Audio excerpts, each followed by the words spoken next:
মমতা ব্যানার্জি এতগুলো মন্দির বানাচ্ছে কার টাকা?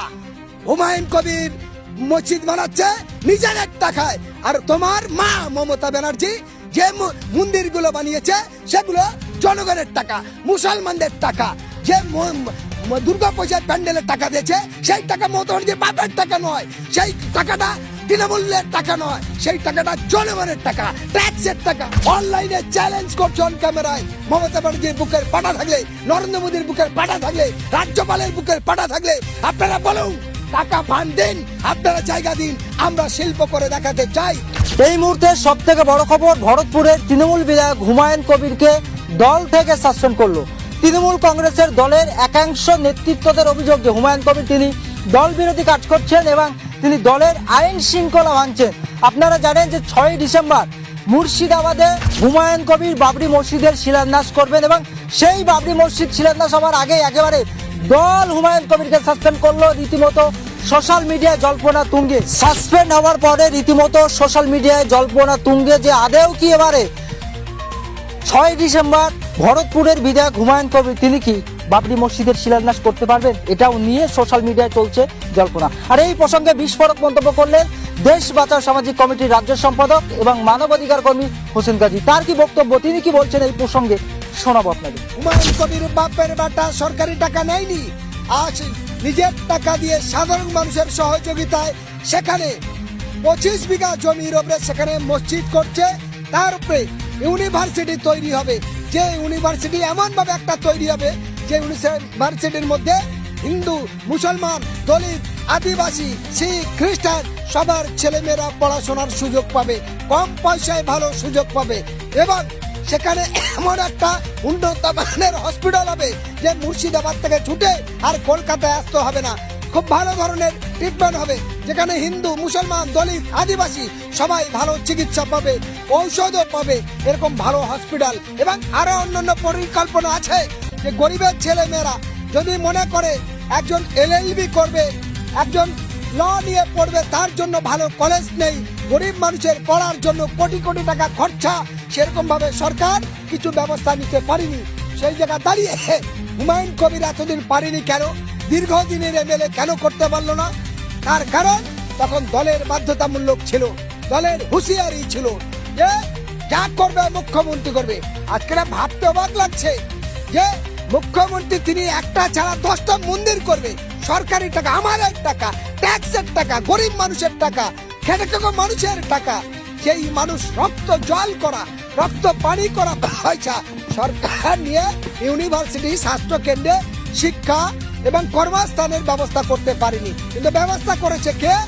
ব্যবস্থা যখন করতে চাইছে তখন এরা বলছে ধর্মীয় উদ্যোপানা করছে। আর বিজেপি, আমি মাননীয় পশ্চিমবঙ্গের মহামান্য রাজ্যপাল তিনি কদিন ধরে দেখলাম একটা বিভিন্ন ভাবে মন্তব্য করেছেন এবং সোশ্যাল মিডিয়ার মধ্যে ঘুরছে। আমি হোসেন গাজী একজন সামাজিক মানুষ, একজন মানবাধিকার কর্মী হিসাবে বলছি, মাননীয় রাজ্যপাল সাহেব আপনি কোথায় ছিলেন যখন আবু সিদ্দিককে পিটিয়ে খুন করে, যখন আনিস খানকে খুন করে, যখন বিশ্বজিৎ মুন্ডাকে খুন করে, আরিয়ান বিশ্বাসকে খুন করে, যখন অভয়কাণ্ডে আরজি করেন মহিলাকে ধর্ষণ করে খুন করে, তখন তো আপনি তাদের বিরুদ্ধে গ্রেপ্তারের দাবি তুললেন না। অবাধ নির্বাচনের নামে মানুষকে গণ ধোলাই দিল, তখন তো আপনি কোনো কথা বললেন না। কিন্তু আজ হুমায়ুন কবির মসজিদ করবে, হুমায়ুন কবির ইউনিভার্সিটি করবে, হুমায়ুন কবির সেখানে হসপিটাল করবে, তার বিরুদ্ধে আপনি বলছেন। আপনার নেতা, বিজেপির নেতা, যাদের মাধ্যমে আপনি রাজ্যপাল হয়েছেন, সে বলছে এখানকার মুসলমানের পা আকাশের দিকে করে মাটিতে মাথা করে ছাল ছাড়িয়ে দেব। কোরআনে বলছে ধর্ষণ করতে, খুন করতে। ওই মাননীয় রাজ্যপাল আপনি তো তখন তাদের বিরুদ্ধে ব্যবস্থা নিতে বললেন না।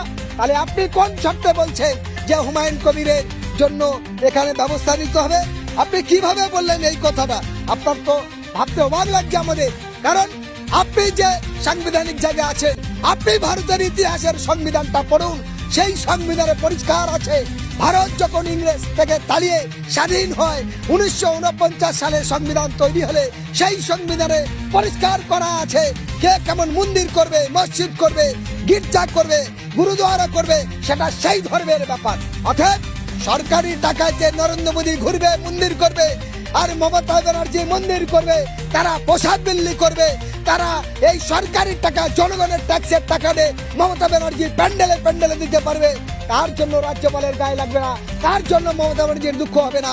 আর হুমায়ুন কবির যখন নিজের টাকায় ইউনিভার্সিটি করছে, নিজের টাকায় যখন কলেজ করছে, নিজের টাকায় যখন বাবরি মসজিদ করবে, তখন এত জ্বালা কিসে? যে খুন করবে বলেছে তার বিরুদ্ধে ব্যবস্থা নেয়নি। ফলে আমি হোসেন গাজী বলছি, আমি বাংলার প্রত্যেকটা শুভবুদ্ধি সম্পন্ন মানুষের বলবো, আজ 4 তারিখ, আগামীকাল 5ই ডিসেম্বর আমিও মুর্শিদাবাদে আসছি।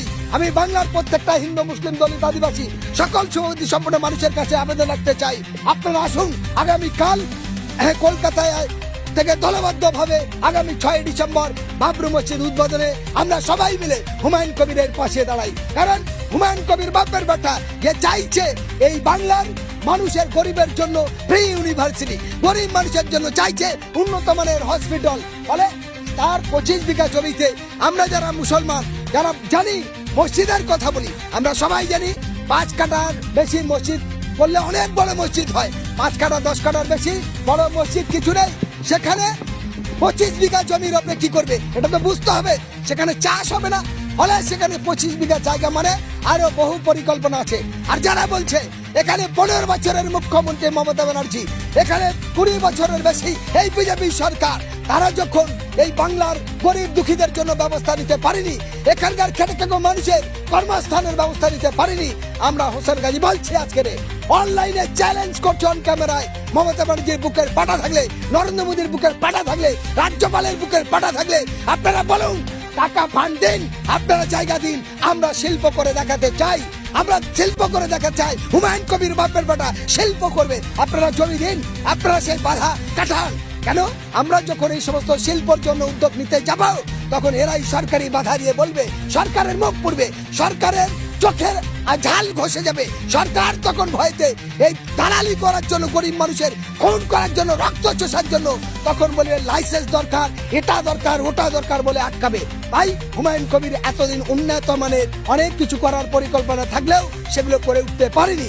আমি আজকে বলতে চাই অন ক্যামেরায়, রাজ্যপাল মহাশয়, আপনি হুমায়ুন কবিরের বিরুদ্ধে এমন বিস্ফোরক মন্তব্য করলেন, একবার বলুন এই রাজ্যে বিজেপির 3 জন কেন্দ্রীয় মন্ত্রী, বিজেপির 16 জন এমপি আছে, বিজেপির 77টা এমএলএ, বাংলার জন্য আপনার এই দল কি করেছে জবাব দিন। আর আপনি তৃণমূল আর বিজেপি দুটো আলাদা না, ওরা একই ডানার 2 পেট। এরা তৃণমূল আর বিজেপি টাকার এপিট আর ওপিট, এরা চোরে চোরে মাস্তুতো ভাই। তাই দুজনেরই জ্বালা লাগছে, দুজনেরই কষ্ট হচ্ছে। বাবরির নামে তাদের ঘৃণা লাগছে, ইউনিভার্সিটির নামে ঘৃণা লাগছে, কলেজের নামে ঘৃণা লাগছে, শিল্পর নামে ঘৃণা লাগছে। আর এই বাংলার মানুষ কর্মস্থানের জন্য উড়িষ্যায়, ত্রিপুরায়, কেরালায়, অন্ধ্রপ্রদেশ, রাজস্থান, গুজরাট গিয়ে মার খাচ্ছে। ফলে রাজ্যপালের তখন দুঃখ লাগে না, তখন রাজ্যপাল দেখতে পায় না। আজকের যখন এই বাঙালিরা ফেরিকোট থেকে উড়িষ্যায় মার খাচ্ছে, দিল্লি, রাজস্থানে খুন হচ্ছে, আফরাজুল খুন হয়েছে, তখন কিন্তু এই রাজ্যপালের মুখে ভোতা হয়ে থাকে, তখন তার চোখে দেখতে পায় না।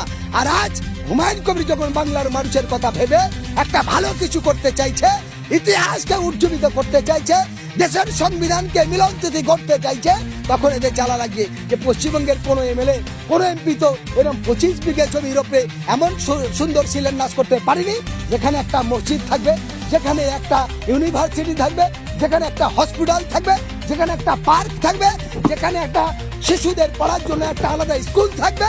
ফলে এটা তো উন্নত মানের জায়গা তৈরি হবে, 25 বিঘা এরিয়া ওপরে তৈরি হবে। ফলে তখন মমতা ব্যানার্জির মুখ পুড়বে, তখন নরেন্দ্র মোদীর মুখ পুড়বে, এই রাজনৈতিক কারবারি স্বার্থ সিদ্ধিদের এদের জবান বন্ধ হয়ে যাবে। তাই আমি হোসেন গাজী একজন মানবাধিকার কর্মী হিসাবে বাংলার প্রত্যেকটা জাতি, ধর্ম, বর্ণ নির্বিশেষে, দলমত নির্বিশেষে প্রত্যেকটা মানুষের বলতে চাই, ভয় পাবেন না।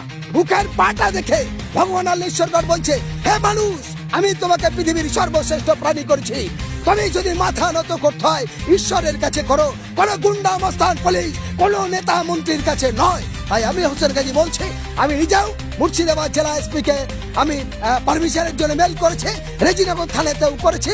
আমরা দলবদ্ধ ভাবে রেজিনগর মধ্যবাজার থেকে মিছিল সহকারে কয়েক হাজার মানুষকে নিয়ে আমি হোসেন গাজী রওনা হবো বেলডাঙ্গায় এই বাবরি মসজিদ উদ্বোধনে। তাহলে বাংলার প্রত্যেকটা মানুষের বলবো, আনাচে কানাচে থেকে সমস্ত জাতি, ধর্ম, বর্ণ নির্বিশেষে আমার দেশের সংবিধান হিন্দু, মুসলমান, দলিত, আদিবাসী সকলের মিলন তিথি করেছে। তাই ইংরেজ, ব্রিটিশ 1947 সালের 15 আগস্ট দেশ ছেড়েছে, ফলে সেই দেশের সংবিধান নিয়ম অনুযায়ী আমাদের সকলার মিলন তিথি গড়ার জন্য, সকলার ভালোবাসার ভ্রাতৃত্ববোধ গড়ার জন্য 6 ডিসেম্বর মুর্শিদাবাদে আসুন, বেলডাঙ্গাতে আসুন এবং রেজিনগর মধ্যবাজার থেকে এই মিছিল শুরু হবে আগামী 6 ডিসেম্বর 2025 ঠিক আপনার বেলা 11:15 শুরু হবে, 10:45 মিছিল শুরু হবে। এই মিছিলে আপনারা অংশগ্রহণ করুন। আরেকটি কথা বলি, আজকের যে বলেছে ববি হাকিম যে হুমায়ুন কবির মসজিদ করছে কেন, হুমায়ুন কবির মসজিদ করছে কেন, আমি ববি হাকিমের বলছি আপনি যদি হাজি হন কোরআন শরীফ মাথায় নিয়ে বলুন, মমতা ব্যানার্জি এতগুলো মসজিদ বানিয়ে মন্দির বানাচ্ছে কার টাকা? হুমায়ুন কবির মসজিদ বানাচ্ছে নিজের টাকায়, আর তোমার মা মমতা ব্যানার্জি যে মন্দিরগুলো বানিয়েছে সেগুলো জনগণের টাকা, মুসলমানদের টাকা। যে দুর্গা পূজার প্যান্ডেলের টাকা দিয়েছে সেই টাকা মমতা ব্যানার্জির বাপের টাকা নয়, সেই টাকাটা তৃণমূলের টাকা নয়, সেই টাকাটা জনগণের টাকা, ট্যাক্সের টাকা। ফলে আমি বলতে চাই ববি হাকিম ক্ষমা চাও, সময় আছে 2026-এ আপনাদের জনগণ পালিশ করে দেবে যদি মানুষ ভোট দেওয়ার সুযোগ পায়। আমি একদম দায়িত্ব নিয়ে বলছি। তাই হুমায়ুন কবিরের যে বিকল্প ভেবেছে নতুন দল করবে আমরা স্বাগত জানাই। বাপের বাটাছে বলেছে তিনি চাও দুদি ছেলে মানুষ করতে চায় না, এতদিন পর্যন্ত ভাড়াটিয়ার হিসাবে মতো ছিল, আলাদা দলে ছিল, তাই তাদের বড় কথা হয়েছে। ফলে আমরা বলতে চাই যেমন নওশাদ সিদ্দিকী নিজে দল করছে, আমরা বাপের বাটা মনে করি, ভাড়াটিয়া জায়গা থাকিনি। আসাদুদ্দিন ওয়াইসি নিজেরা দল করছে, বাপের বাটার মতো করছে। আমরা চাই এই সমস্ত সামাজিক মানুষ যারা দেশ জাত সমাজের জন্য লড়াই করে তাদের পাশে থাকা মানবিক কর্তব্য। আর দেখবেন এই সমস্ত রাজনৈতিক দল যেদিনকে ক্ষমতা আসবে সেদিন এই ছোট্ট রাজনৈতিক কারবারি এই বিজেপি তৃণমূলের মতো রক্ত চোষা মানুষগুলো শেষ হয়ে যাবে।